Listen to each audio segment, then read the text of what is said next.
Students, आज का ये जो चैप्टर है क्लास 7 के जियो चैप्टर 4 में लेकर आई हूँ, जो है टॉपिक आपका एयर, यानी कि हमें हवाओं के बारे में पढ़ना है।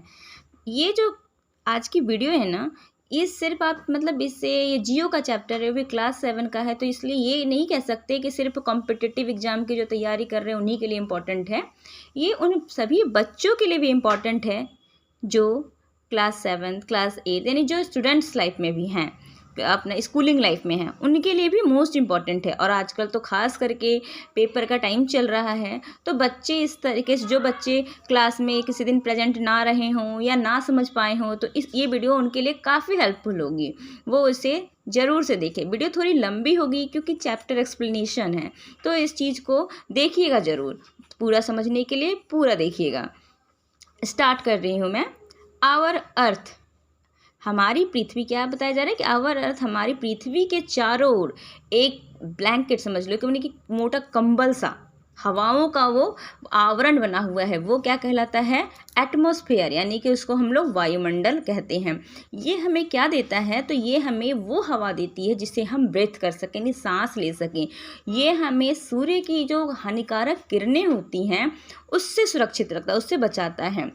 अब इस वायुमंडल में, इस एटमॉस्फेयर में एयर का कंपोजिशन क्या क्या है, यानी कौन कौन से गैस उसमें मिले हुए हैं, क्या क्या है उसमें? तो देखो, नाइट्रोजन सबसे ज़्यादा क्वांटिटी, सबसे ज़्यादा मात्रा किसकी होती है? तो नाइट्रोजन की 78%। और उसके बाद में है ऑक्सीजन 21%। फिर है आर्गन यानी 0.93, कार्बन डाइऑक्साइड 0.03, और ऑल अदर गैस यानी और जो छोटे मोटे गैस होंगे वो 0.4% कवर करते हैं। तो सबसे ज़्यादा यानी कि नाइट्रोजन। हम लोग भी कभी कभार जो इनहेल करते हैं ना, यानी सांस ले खींचते हैं, तो नाइट्रोजन अपने साथ खींच लेते हैं और फिर उसे एक्सेल कर देते हैं, यानी उसे बाहर छोड़ देते हैं। और पौधों को भी अपने भोजन के लिए नाइट्रोजन की ज़रूरत पड़ती है, तो डायरेक्ट नहीं लेते, मिट्टी में मिले हुए रूप में बहुत अलग अलग तरीके से सभी चीज़ें लेते हैं।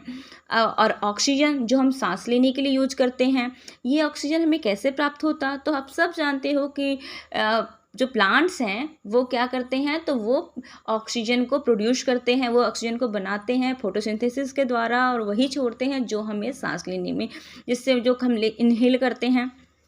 इसके आगे बढ़ते हैं, क्या है? Structure of atmosphere. अब एटमॉस्फेयर का स्ट्रक्चर क्या है, यानी आप इसे ऐसे भी समझ सकते हो हैं कि लेयर ऑफ एटमॉस्फेयर क्या है?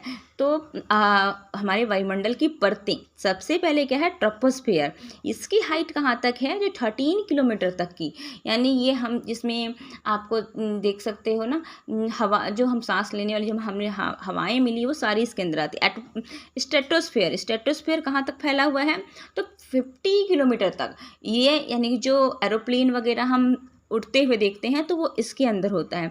मेसोस्फेयर में क्या हो गया? जो मेटेरॉइड्स आप देखते हो ना, बर्न करना, उल्का पिंड वगैरह का, तो ये 80 किलोमीटर्स तक में फैला हुआ है और इसके अंदर आता है। उसके बाद आया थर्मोस्फेयर। थर्मोस्फेयर यानी कि ये कहाँ गया? हो गया 80 किलोमीटर से 400 किलोमीटर तक में फैला हुआ है। जो सैटेलाइट्स वगैरह आप देखते हैं वो इसमें होता है, इस लेयर में। और इसके बाद एक्सोस्फेयर, यानी कि जो सबसे अपर मोस्ट लेयर है, यहाँ पे क्या आपको मिलता है? तो यहाँ पे लाइट वेट एयर मिलती है, जो हीलियम, हाइड्रोजन, ये सब चीज़ें यहाँ अवेलेबल हैं। आगे बढ़ते हैं हम वेदर के बारे में। वेदर क्या है? Weather is day to day and hour to hour condition of affairs, यानी कि दिन पर दिन और घंटे पर घंटे वेदर का बदलना होता है। देखते हो ना, सुबह धूप है, दोपहर में बारिश हो गई, शाम को फिर से गर्मी हो गई। ये चीज़ें, ये क्या कहलाई? वेदर। और क्लाइमेट क्या होता है? क्लाइमेट डे बाय डे नहीं बदलता। क्लाइमेट कभी बहुत दिनों पर जाके बदलता है आपका। क्लाइमेट क्या होती है कि जगह जगह, प्लेस टू प्लेस, अलग अलग जगह की जलवायु अलग अलग सी होती है, ये होता है पर क्लाइमेट। इसके बाद है हमारा नेक्स्ट टॉपिक टेम्परेचर का। टेम्परेचर क्या होते हैं कि जो गर्मी और जो ठंडापन की डिग्री जो नापी जाती है, जो मानी जाती है, वो आपको क्या जाती है? तो टेम्परेचर, तापमान के नाम से जानी जाती है। इसके आगे हम बढ़ते हैं, कुछ पॉइंट्स और रह गए हैं। विंड। विंड के बारे में पढ़ते हैं कि जो मूवमेंट ऑफ एयर होता है हाई प्रेशर से लो प्रेशर में, वो क्या कहला जाता है? विंड कहलाता है। और ये कितने कैटेगरी में बटे हुए? 3 टाइप्स में बटे हुए। परमानेंट विंड, जिसमें ट्रेड विंड, वेस्टर्लीज, ईस्टर्लीज वगैरह आते हैं।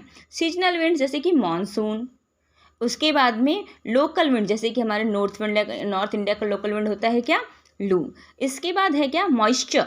मॉइस्चर क्या है, जो चीज़ें मॉइस्चर जो हमारे हवाओं में एनी टाइम बनी रहती है वो क्या कहलाती है, यानी जिस वो ह्यूमिडिटी, एक नर्मता, एक आर्द्रता। कभी कभी आप देखते हो ना, ऐसा मौसम, ना धूप है ना बारिश हो रही और बादल सा बना हुआ रह रहा होता है, जिसको हम लोग कहते हैं उमस हो गया है, तो वही हुआ आपका क्या, मॉइस्चर ह्यूमिडिटी।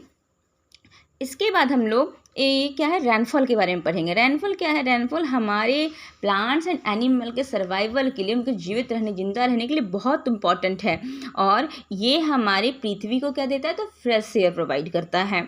इसके डिफरेंट लेयर्स होते हैं, डिफरेंट टाइप्स ऑफ रेनफॉल होते हैं। कौन कौन से, साइक्लोनिक रेनफॉल। साइक्लोनिक रेनफॉल में क्या होता है, वार्म एयर्स जो है वो भाप बनता है और उससे बारिश होती है जो कोल्ड एयर में बदल देती है।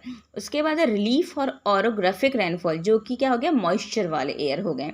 उसके बाद है कॉन्वेक्शनल रेनफॉल, जिससे कि अब ना बहुत गर्मी होती है, थोड़ी सी बारिश से फिर भी गर्मी बढ़ जाती है, तो वो हो गया वार्म एयर हो जाता है। अब है एयर प्रेशर। एयर प्रेशर क्या है, एयर प्रेशर को हम कैसे डिफाइन कर सकते हैं, तो air pressure is defined as the pressure exerted by the weight of the air on the earth surface, यानी कि हमारी पृथ्वी के सतह पे जो हवाओं का जो भार बनता है, वो प्रेशर बनता है, वो क्या होता है, वो एयर प्रेशर के थ्रू हम उसे डिफाइन कर सकते हैं। तो ये रही मेरी क्लास 7th की चैप्टर 4 की वीडियो। थोड़ी बन गई है आपको ज़्यादा लंबी, लेकिन मैंने चैप्टर के पूरे टॉपिक को कवर किया है और समझाने की कोशिश किया है। तो आप सब इसे समझें, देखें, बार बार देखो, आपको बहुत अच्छे से समझ में आ जाएगा। तो आपके लिए है मोस्ट इम्पॉर्टेंट